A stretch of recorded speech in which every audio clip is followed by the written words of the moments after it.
Nag-iisa ako dito. Naku, parehas naman tayo eh. Wala, nag-iisa lang ako. Eh, taga dito ka naman eh. So may family ka dito. Ako wala. Ay, hindi. Hindi ako taga rito.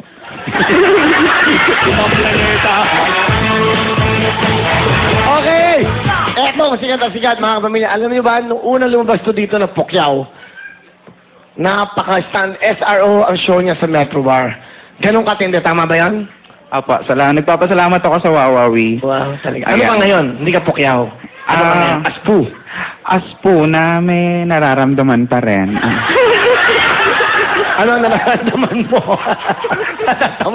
Ano ang nararamdaman mo? Tao ka pala, tao. Oo, na masaya pala. Ito, maganda. Alam niyo, hindi niyo napapansin. Si Puho, may dinadala to eh. Puho, ito rin, sabihin mo sa kanila.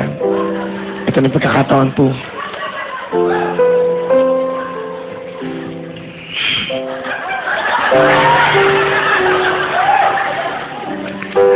Dapat nga maging masaya ako, alam mo yon, kasi yung kinuwento ko sa inyong yung sa boyfriend ko.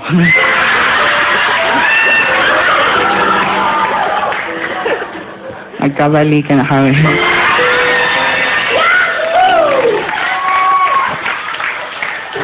Naging ano siya, naging mas sweet. Naging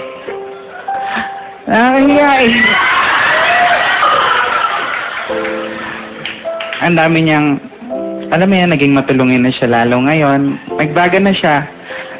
Kasi yung kapitbahay namin may poso.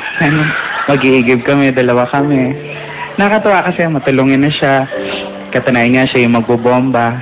Alam mo yan? Pero ako yung magbubuhat ng mga ano. Pero okay lang naman yan kasi love you too, pare.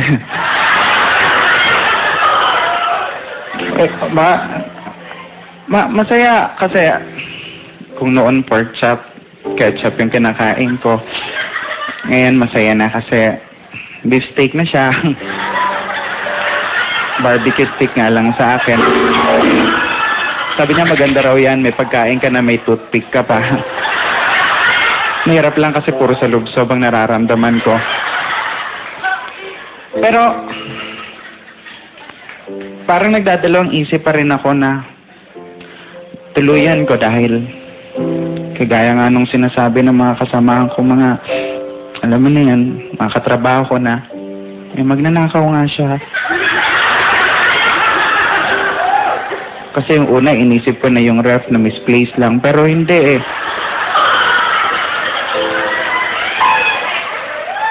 Nawala na yung TV, nawala yung aircon, electric fan, component, ibang mga appliances.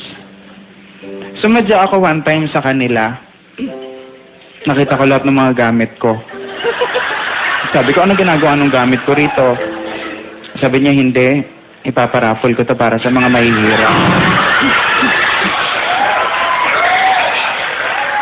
Matuwa naman ako dun sa puntong yon kasi matulungin naman pala talaga siya. Ako nga lang yung nagsasakripisyo. Katunayan nga, pinaraffle niya talaga.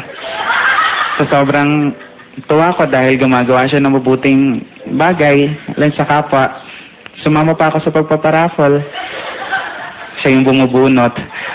Nagulat nga lang ako dahil una niyang nabunot, pangalan niya. Pangalawa, pangalan pa rin niya. Pangatlo, pangalan pa rin niya. Alam mo, parang jackpot nga, nakuha niya lahat.